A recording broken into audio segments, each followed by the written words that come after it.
Lo que tú tienes que saber para aprender quechua es lo siguiente. Solo tienes que saber 3 temas muy importantes. Sabes los 3 temas y todo lo demás es complemento, es mecánico, es fácil, muy sencillo.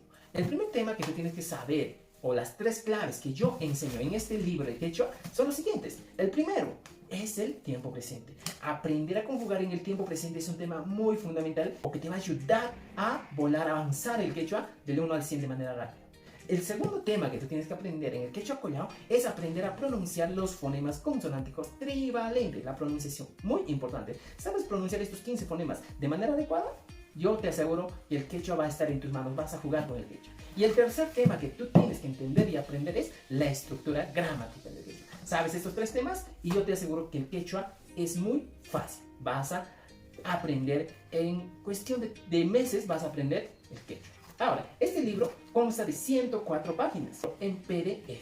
Pero aparte del PDF, que tú leas el libro, que tú aprendas, que tengas ejercicios, hay otro material extra del libro que consta de más de 40 videos. O sea, todo el libro explicado en videos y también un curso totalmente completo del nivel básico. Puedes acceder desde cualquier lugar, desde tu cama, desde la punta del cerro, si estás viajando desde el bus, desde el avión, si estás en el extranjero también puedes acceder a este libro.